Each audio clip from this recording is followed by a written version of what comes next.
In addition to being able to recognize and distinguish between the different types of distress, you want to be prepared to handle participants' reactions. If a participant shows signs of mild or moderate distress during a session, you should first acknowledge his or her feelings by saying something like, "I see this discussion is making you feel upset." You should also ask if the person needs to take a short break, and you can offer to provide a resource list at the end of the session in case the participant wants to talk with someone. Finally, it's helpful to make a note about any patterns to the distress, like whether it seems to be associated with a particular topic. If it is not extreme and the participant wants to continue the session, you should complete the session and talk to him or her afterwards to encourage the person to contact an appropriate resource in your area for further information. There may be times in a session, however, when a participant exhibits an extreme reaction to material, such as uncontrollable crying or outbursts of anger. In these cases, he or she may not be able to calm down in the group setting and may need to talk to someone. If this proves to be the case, you may need to stop the session for a short break so you can talk to the person and ease his or her concerns. If you still aren't able to calm the person down, you may need to consider stopping the session for the day. If you do this, you can give participants topics to think about or work on at home before the next session. You should assess the distressed participant's needs and refer him or her to relevant resources. If you are working with teens, you should consider whether or not to report the situation to the school principal, a teacher, or a social worker. Remember, it is very unlikely that you will have a participant who experiences extreme distress. You shouldn't worry too much about this, but you want to be prepared and confident about how to handle it just in case it does happen. Along those lines, let's take a look at some examples of distress and your role as a facilitator.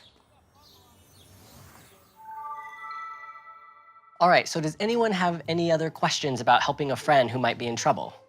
Yeah, Priya. So whenever we hang out with one of our friends, I don't want to say her name here, she totally hides her cell phone from us. But it goes off a lot, so we know she's getting tons of texts.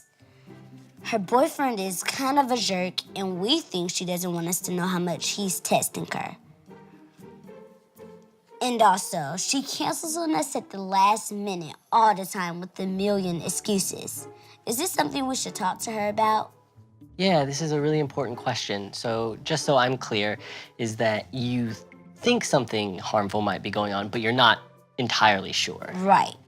Okay, so what I would advise in this kind of situation is to let her know that you're there for her.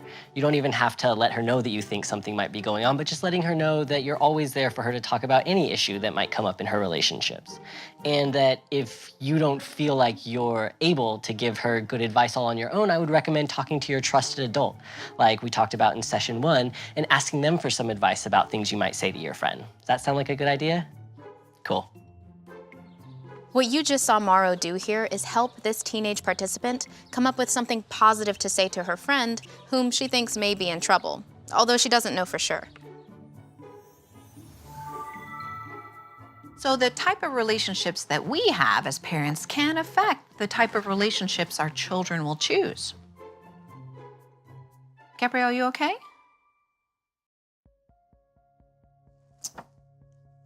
You know, I'm thinking about something that happened yesterday. My daughter, she came home from school and her dad and I were fighting again. And she just went upstairs and she slammed her door. And we kept fighting. I mean, my husband, he has a temper. And I can get heated too. I'm worried. You know, is that the type of relationship that she's gonna get herself into? I mean, it's really unhealthy and that's sad. And I know that her grades are suffering too. I hear what you're saying, Gabrielle.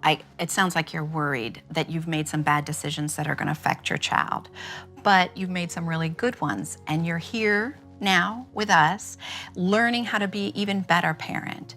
We can talk more about this after the session if you want to, and I even have some agency referrals I can share with you if you want.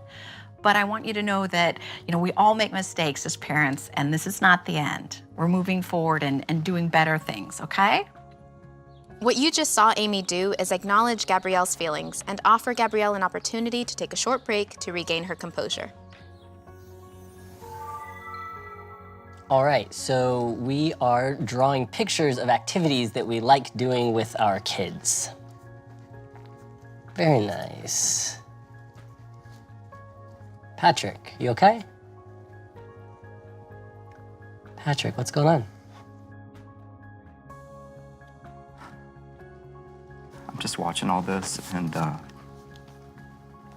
wondering what I'm even doing here. I'm a terrible father. I make my son feel so bad about himself. I think he hates me. I would hate me.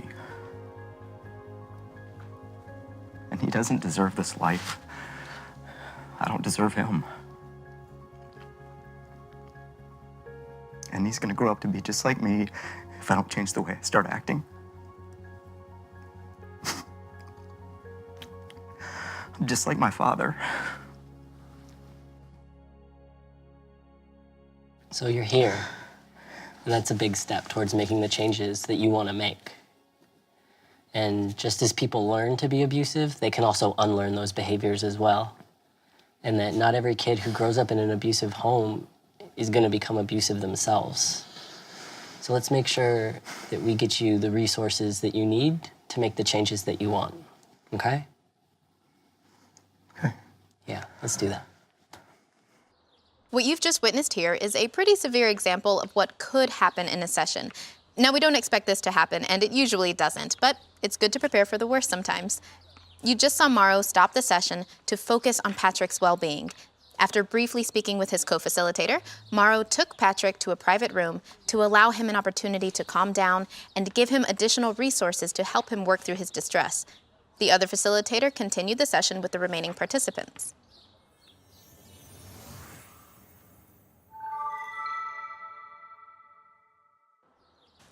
While it's easy to plan for the expected, we could all probably use a little guidance about how to handle the unexpected too.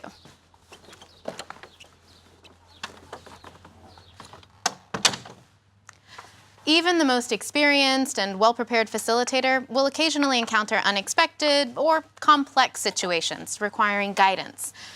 When that happens, you're strongly encouraged to talk to your coach about any questions or concerns you have.